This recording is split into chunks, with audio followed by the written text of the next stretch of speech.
You know that it's abuse, not bad communication. It's not a rough patch. It's not just trauma responses on both sides.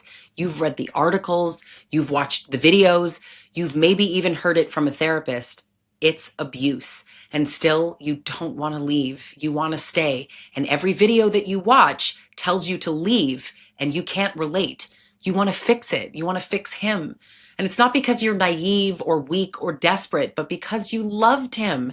Maybe you still do because you made a commitment, maybe even vows because you see his pain, because you believe that if you just keep holding on, keep being patient, keep showing him the love that he never got, maybe he'll finally soften. Maybe he'll finally get it. Maybe he'll finally change or become the man that you believed he could be, or the man that you met at the beginning, right? Then this all wasn't for nothing. Then you didn't misread him. Then all this pain might mean something. But what if I told you that you are not the only woman still holding on to that hope? You're not broken for being here. You're just in that part of the story that nobody wants to talk about. I'm Lisa Sonni. I'm a toxic and abusive relationship expert who lived this exact stage. I stayed, I tried harder, and I thought that if I just found the right book, said the right words, didn't trigger him, stayed calm, loved more, that he would finally love me the way that he promised. He didn't. Hit subscribe so you don't miss exactly what you need. Education that will help you see what's really going on. I don't sugarcoat things. So I know now that stage, right? That loyal stage, it deserves more than judgment or pity. It deserves truth. So if you're in that place, right, that like, I know it's abuse, but I still want to stay and fix him place, please keep watching because there are so few videos that speak to where you're at, to the women who are not ready to leave. This is the story of why you're not yet. You're not confused anymore, right? You see the patterns. Maybe you've even called it abuse out loud, and that's huge. That's bigger than people realize. But knowing it's abuse and being ready to act on that knowledge are two very different things. Because right now, you're still holding on to the hope that you can be the exception, right? You're hoping that your love is the thing that's finally going to reach him. The man that made you feel seen and chosen, he's still in there somewhere, right? You see him frequently or not frequently, but you think that he's still in there. You think he's just wounded.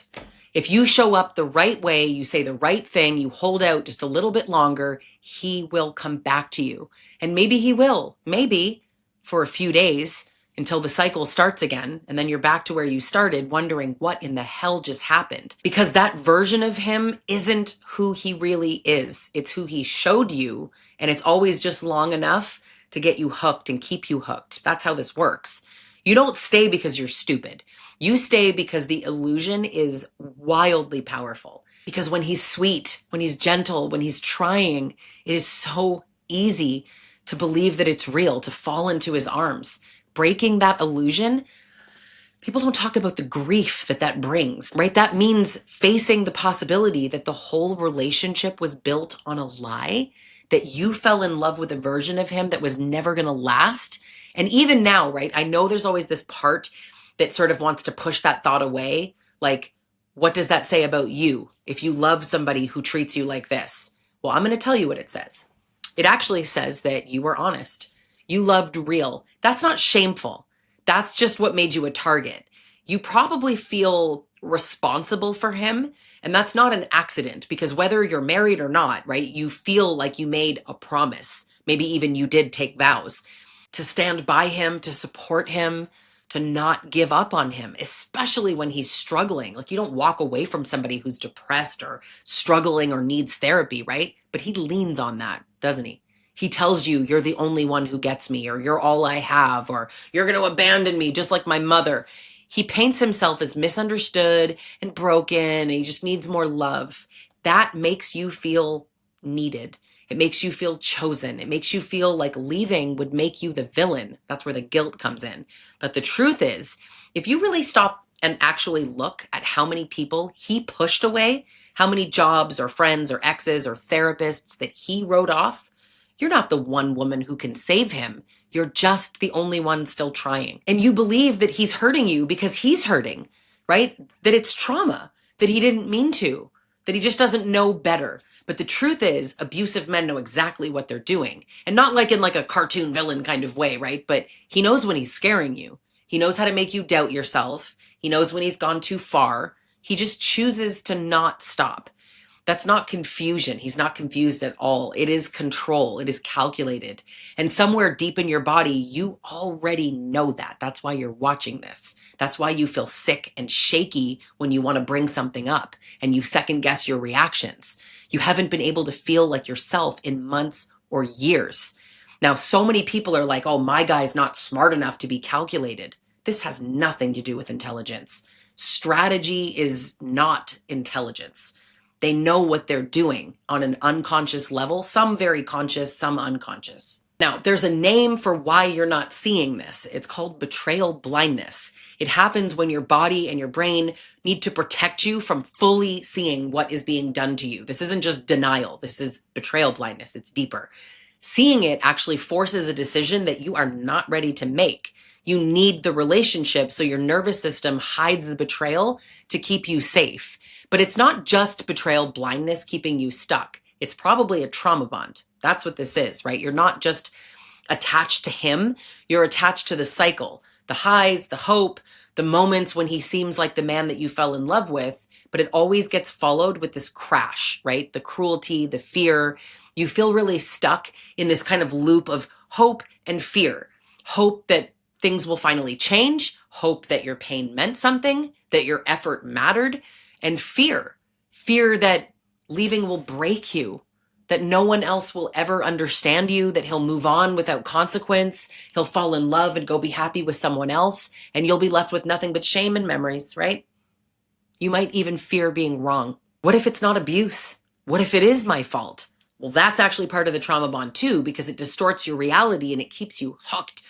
But here's what you need to hear. Hope in a trauma bond is not clarity. I'm really going to let you see this here. It is captivity. That fear that you feel, it isn't proof that you should stay. It's proof that this relationship has trained you to see danger as love. In a healthy relationship, you are not afraid of losing it. Leaving doesn't feel like freedom right now. It feels like death, right?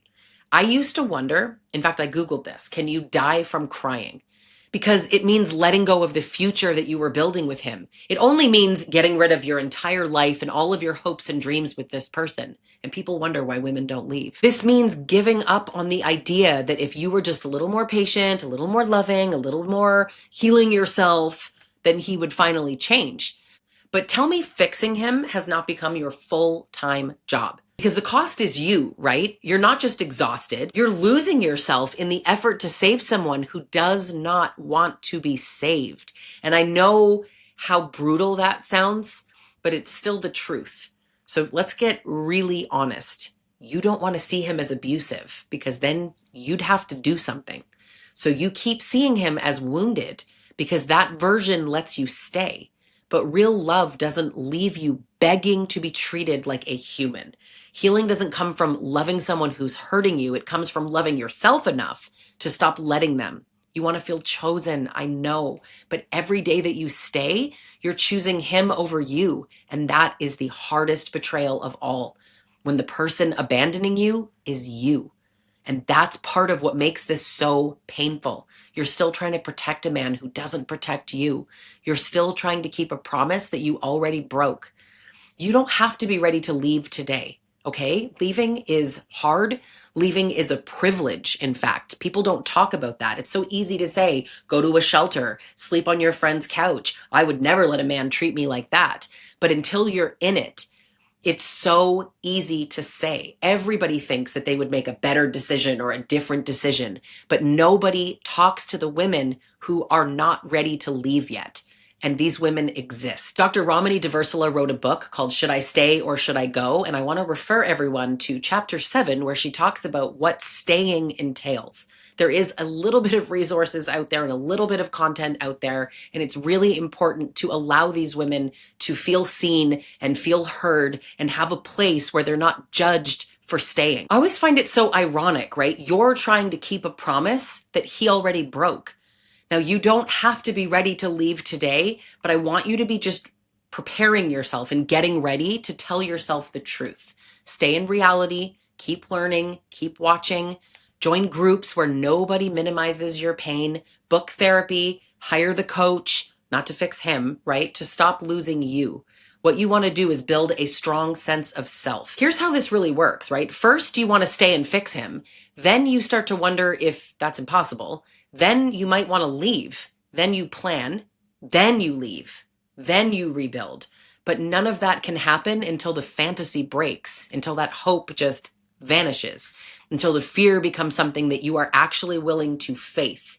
So if you're in this stage and you want someone who gets it, who won't rush you, who won't shame you, book a coaching session with me, because this work is not really about forcing a decision. There are plenty of women that I talk to that aren't ready to leave, and I'm not here to convince you to leave. I'm here to help you see what kind of life you could have for yourself, no matter what you decide. If this hit, comment below. What are you still hoping for? What do you fear most? Subscribe, because we talk about the stages that nobody else will, and I will never tell you how or what to feel.